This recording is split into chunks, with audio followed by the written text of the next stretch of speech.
Kumusta mga kaboxing? This is Boy Kalawang TV. So mamaya na po magaganap ang laban ng ating pambato na si Prince Albert Pagara dito kay Bakodor Osmonov sa mismong bansa po nito sa Tajikistan.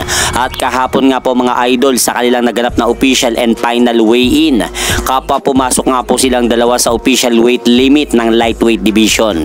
Kaya abangan na lang po natin mamaya ang laban ni Albert Pagara kontra dito kay Bakodor Osmonov ng Tajikistan. At sa kabilang banda naman po mga idol, kanina lang po naganap ang official and final weigh-in ng ating pambatong Pinoy na boksingero na si current IBF World Minimum Weight Champion Pedro Taduran. At ang makakalaban po nito para bukas sa Osaka, Japan na si former IBF Minimum Champion Jinjiro Sugioka ng bansang Japan.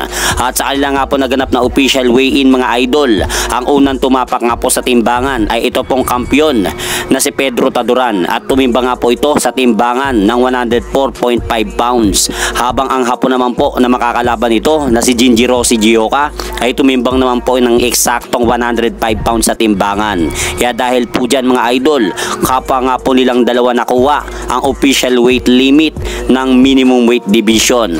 At pagkatapos nga po mga idol ng kanilang nangyaring official and final weigh-in kanina, ay dumiretso na nga po sila kaagad sa locker room upang makapili ng boxing glove na gagamitin sa laban. At ang napiling kulay nga po ng boxing glove ni Pedro Taduran ay ang itim na winning boxing glove, habang pulang boxing glove naman po ang napiling gamitin ng hapon na si Jinjiro Sugioka para sa kanilang magiging pangalawang pagtotoos ni Pedro Taduran sa ibabaw ng lona para bukas. At hanggang dito na lang po muna ang aking update sa mga aganapan sa mundo ng boxing. At syempre mga idol, huwag nyo rin pong kalimutan, pakisuportahan nyo naman po muna ng ating munting channel. Maraming salamat po.